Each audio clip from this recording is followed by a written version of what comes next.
Bon, en fait, ton sentiment après cette victoire? Ben, d'abord, une énorme fierté de voir donc des joueurs capables de répondre, parce qu'on était attendus. Ils pouvaient tous passer aujourd'hui avec une contre-performance. Donc voilà, je suis très fier et puis surtout très heureux donc, de la manière dont ça s'est passé, parce que j'oublie pas la claque qu'on a prise le week-end dernier. Et ça a été très dur, la semaine a été très compliquée. Et comme je l'ai dit aux joueurs, donc, quand vous prenez une telle fessée, donc, on la boucle et puis on travaille. Et voilà donc le résultat de la semaine de travail où les joueurs ont fait un grand match. Bien sûr qu'il y a des choses à dire sur ce match-là, mais être capable de gagner derrière une déroute, là, une débâcle, c'est très fort de la part des joueurs, quoi. On sentait quand même les deux équipes au début un petit peu sur la réserve, à vouloir attaquer, mais en même temps pas aller trop dans les déséquilibres non plus. Finalement, ça bascule autour de la 34e, 35e minute, lance une occasion, tergiverse. Par contre, vous, quasiment sur la montée de balle. Ça joue parfois peu de choses, ce genre de match aussi. Mais moi j'ai aimé notre entame, je ne suis pas d'accord avec vous. L'entame chez nous, avec un pressing haut, on a été donc capable de peser, récupérer des ballons hauts. L'image de la première action avec un pressing de Le Penant, il y a eu aussi le pressing donc, de Petit Louis, Leroux. Donc voilà, après c'est vrai que ça s'est un peu équilibré. Et puis vous l'avez dit, l'occasion donc de Lens finalement nous réveille, nous pique un peu. Et puis après derrière on est capable justement de faire ce qu'il faut pour prendre l'avantage, creuser l'écart, et puis encore une fois, on est rattrapé une minute après donc le 2-0. Mais c'est intéressant parce que voilà, il faut prendre comme ils viennent les choses. Ce qu'on a montré, c'est que voilà, avec cette réduction de score, on a été capable de rester costaud et puis surtout de marquer le troisième but. Ça c'est bien.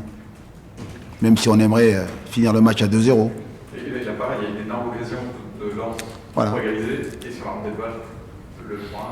Voilà, mais c'est l'histoire de ce groupe, de cette équipe qui joue avec le feu. On est capable de se faire peur, même si on est capable, on a vu, là, de se mettre à l'abri très vite, marquer un deuxième, marquer un troisième but.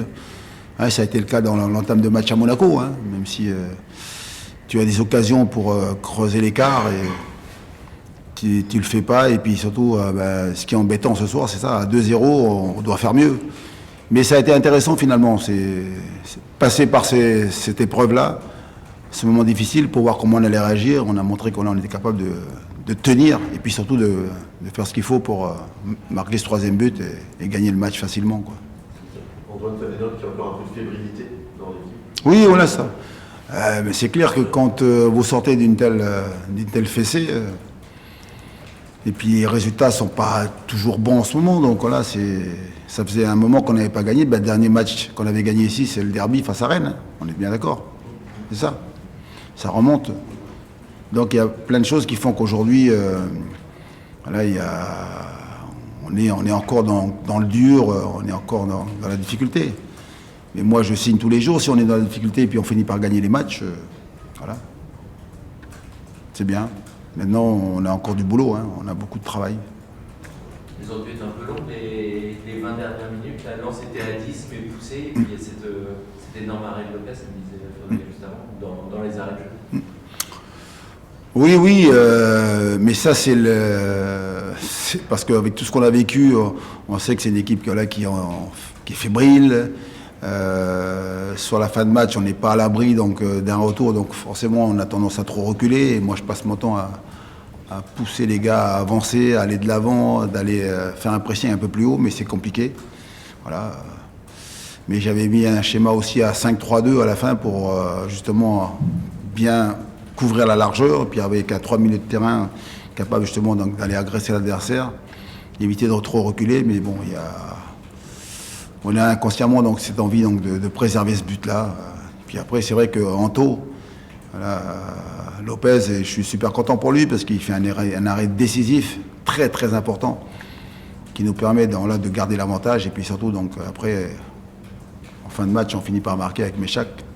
Donc c'est bien aussi pour le nouveau, là, l'entrant, la nouvelle recrue hivernale. Donc ça va lui donner beaucoup de confiance et ça va lui donner des options supplémentaires pour l'équipe, quoi. On a été surpris. Qu'est-ce qui explique expliquer le choix de Nicolas Palois en latéral gauche? Ben, voilà, on a travaillé. Alors, on était parti sur un système à 5. Hein. C'était à 5 derrière. Simon était piston côté gauche. Voilà, donc un 5-3-2. Et puis devant Matisse. Mais finalement, voilà, j'avais dit à Simon, ben, tant pis. Hein. Autant en première mi-temps, il a été vraiment piston gauche. Il jouait que les coups offensifs. Mais la deuxième mi-temps, on a fallu obligé de reculer. Donc c'est pour ça que j'ai fait basculer aussi le petit Louis, piston gauche. Et puis j'ai mis après donc Simon un peu dans l'axe.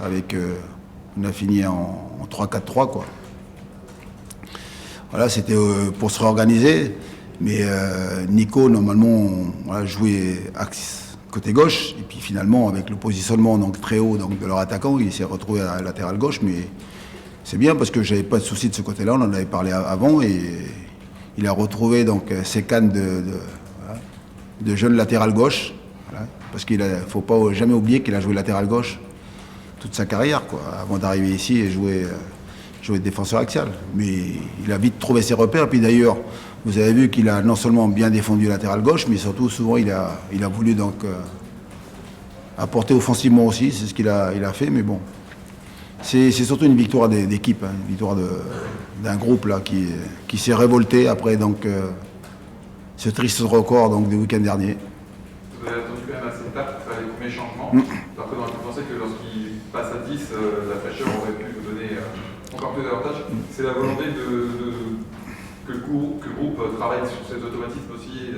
Oui, mais c'est parce que donc il y a cette envie donc d'apporter du sang neuf, mais en même temps de pas trop les mettre en difficulté. Il y a les joueurs qui ont des repères, ils sont fatigués, mais avec l'esprit de révolte qu'ils avaient aujourd'hui, donc je pense qu'ils étaient partis pour beaucoup vouloir jouer tout le match, parce qu'on a fait des choses qu'on ne voyait plus donc ces derniers temps, quoi. Avec le dépassement de soi, donc l'état d'esprit donc collectif de faire les replis défensifs tous ensemble, des fois même trop. À mon sens, quoi. Donc, on voulait tellement défendre qu'on s'est retrouvé des fois donc, à 10 ou à 11 dans nos 30 derniers mètres. Et voilà, donc j'ai pas mal tergiversé parce que j'avais le sentiment qu'avec ce groupe-là qui avait démarré, ils étaient prêts à tenir le score, quoi. Un mot sur la prestation de Guillaume.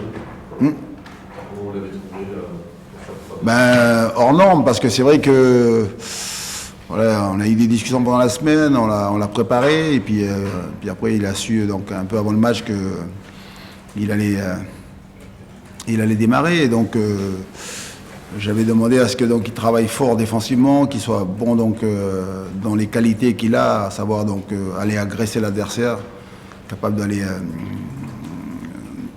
cadrer le porteur, ça et tout, puis il est fort dans la récupération, puis c'est un garçon qui a beaucoup de volume de jeu, beaucoup de volume de course. Il est capable en plus de faire des appels.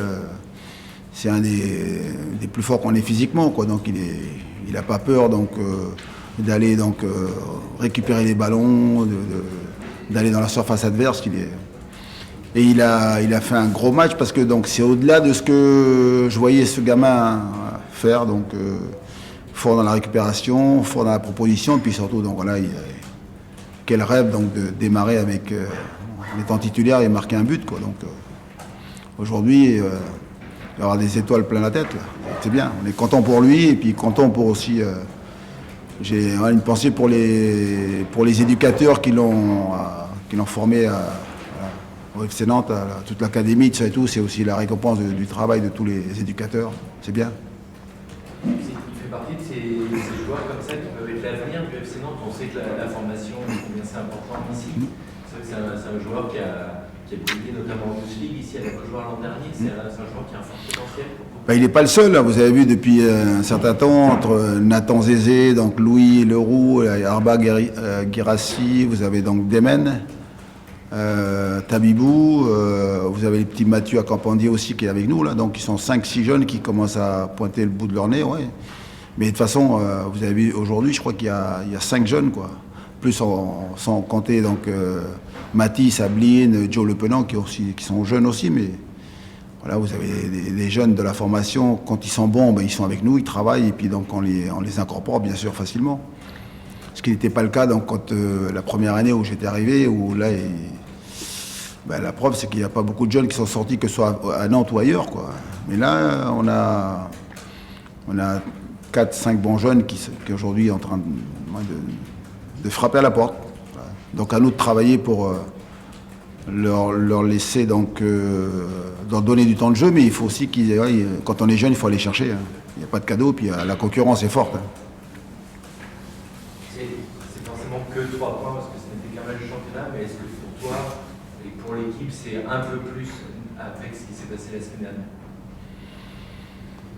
Oui, c'est vrai que le week-end dernier, et c'est normal quand tu subis une espèce d'humiliation avec cette défaite 7-1, c'est lourd, mais ce sont que 3 points de perdus, quoi. Et là, aujourd'hui, c'est pareil. Là, on est super content, mais on n'a pris que 3 points, donc on ne va pas se la raconter, on ne va pas s'enflammer. Voilà, c'est bien pour les joueurs, c'est bien pour la confiance, voilà, parce que donc tu montres que tu es capable de te révolter et puis de réagir en champion. Mais le chemin est encore long, quoi. Voilà, on a resté calme. Moi, je suis toujours très calme après les matchs. Travailler dans la sérénité et puis surtout continuer à aller chercher des points parce qu'il en faut beaucoup pour obtenir le maintien, quoi. Voilà. Puis un dernier mot, ça concerne nos supporters. Je tenais surtout et c'est très important à mes yeux, donc c'est ce que je dis souvent aux joueurs. Hein. Je tenais à les féliciter pour leur soutien incroyable. Voilà. Nous, on n'est pas toujours bons, on ne fait pas toujours honneur donc, dans nos matchs parce qu'on est souvent déçus. Moi, je suis souvent déçu donc, de ce qu'on montre ces derniers temps. Mais les joueurs donc, sont conscients que nos supporters répondent toujours présents. Eux, ils sont toujours là. Moi, je suis admiratif et je suis fier donc, d'être sorti de ce club-là, Nantes, voilà, vraiment. Puis je suis fier parce que, quelles que soient les épreuves qu'eux vivent, ils sont toujours là à nous soutenir. Donc je voulais aussi leur dédier cette victoire. On leur a fait honte le week-end dernier et là aujourd'hui c'était pour eux. Donc moyen de se réhabiliter un tout petit peu, hein, même si le souvenir il est toujours là donc, de cette défaite. Voilà, merci à vous.